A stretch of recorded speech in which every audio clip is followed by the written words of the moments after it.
Hey everybody, Kurt Nicoll here. Just going to answer a few questions for Lee Ashby and the BSMA memories. I'm not sure that I really raced very many BSMA races when I was a kid, but I definitely remember riding a couple. Just can't remember exactly how I got on. But anyway, I'll try and answer Lee's questions as best I can.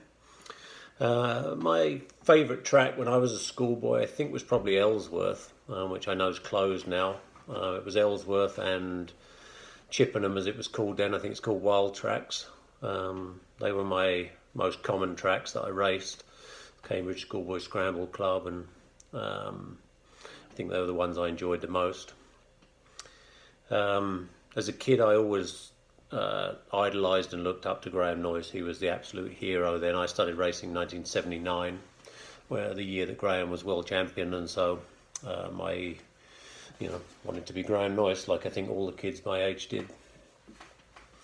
I think obviously my closest rival during my racing career was probably Dave Thorpe. I really enjoyed racing against Dave. It was always cut and thrust. He beat me more than I beat him, I know, but we had some really great races and great battles, and then I guess in the 90s with Rob Herring as well. Was also a great time. When I moved to the 250 class, then Rob was my teammate and main rival in the UK for sure. While I was racing, I had some really great teams that I raced for, Kawasaki, Honda, but I always enjoyed racing for KTM the most. The engineers, the mechanics, and everyone that helped me out, the Austrian people, and the people that had moved to Austria from other countries were just great people to work with. So I think that was always my favourite time, and that's why I spent most of my career on KTM. When I started racing, I had number 26. Because my mum always believed that 13 was a lucky number, and if you couldn't get 13, which I couldn't, then you took the first number that was divisible by 13. And so when I went to the 250 class and didn't have a permanent number for the first year, because I hadn't raced in that class before, then I took number 91 because that was the first number divisible by 13. So that was kind of mum's superstition, I guess. My favourite venue, I think, when I was racing was probably Namur or Farley Castle. They were really the kind of best tracks with the best atmosphere. The tracks I didn't like were most of the tracks in Holland. Anything that was deep sand, because that was always a really difficult thing for me to do, although I made the best of it. Race gear. Most of the time I raced with Emre Bear through the 80s and most of the 90s as well. I think the best looking gear I had was 1988 when I was on the Kawasaki team, and they made some really cool gear that was green and dark blue, and I think that was definitely the best looking stuff that I ever had. Most of the time I wore whatever they wanted me to wear and would pay me to wear, so I wasn't that bothered. Superstitions that I had myself, probably not that many, to be honest. I wasn't very superstitious back then. I'm still not very superstitious now, but like I said, I was willing to pick up on mum's superstitions. As I mentioned, I raced mainly with Cambridge Schoolboy Scramble Club when I was a kid, but I also raced with Kensworth and also East Anglian and a few others, but all seems a very long time ago. As far as racing now goes, yes, I race all the time.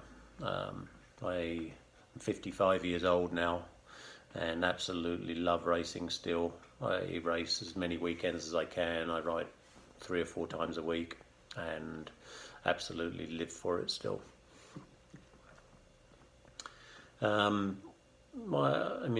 The question that Lee's got here is, when did I finish my competitive racing? I have not finished. by any means, but I finished professional motocross in 1998.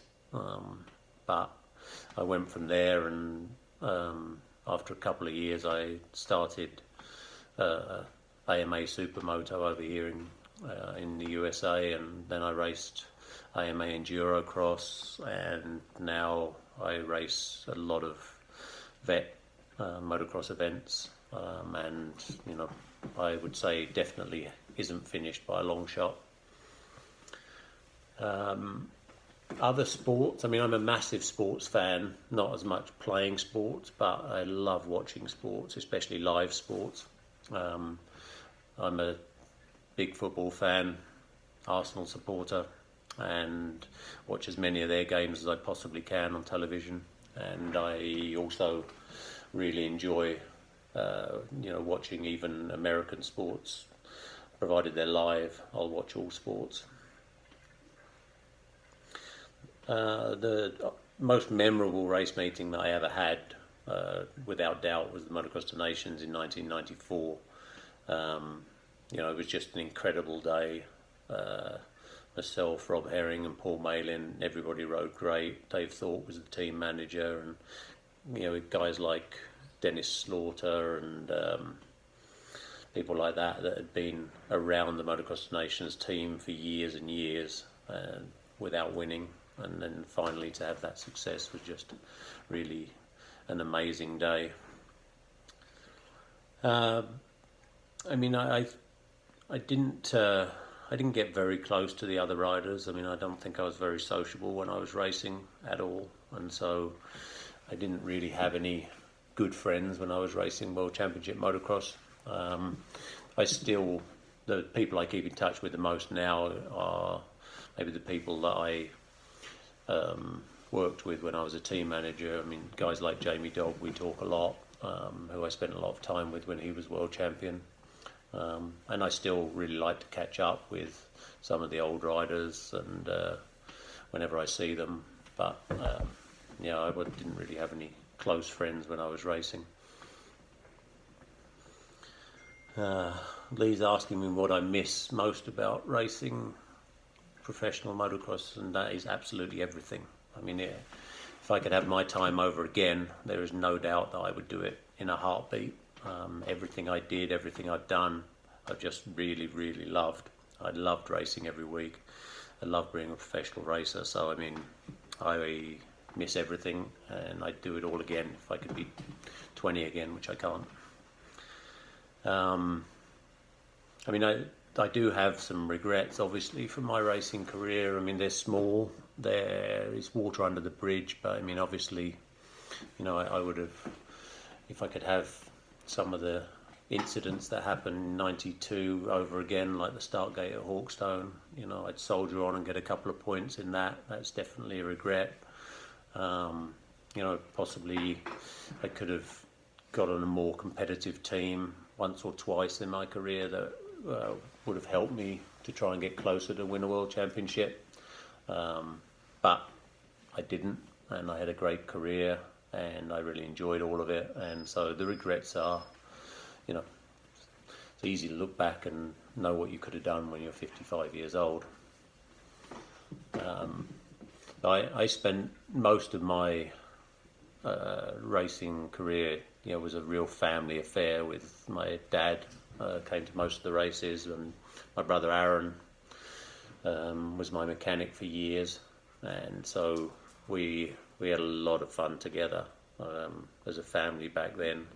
Rental car racing and rental car wrecking was my dad's favourite sport, and so we did a lot of that. A lot of rental cars went back in terrible condition, and Dad always used to go back there and complain, even though he'd absolutely trashed the car. He would go back and complain and ask for some money back because the gearbox was broken or something else that he'd totally wrecked himself, that he blamed on the hire car company. So every week we were embarrassed, but he loved it.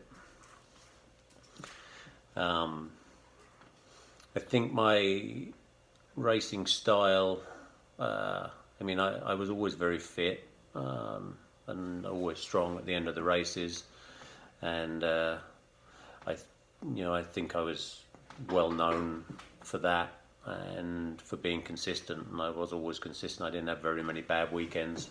I was always, I had a high ratio of finishing second and third, higher than winning. I think I finished on the podium in World Championship Motocross 50 times and only won 13 of them, so I was good at being consistent and didn't quite have that last bit for winning.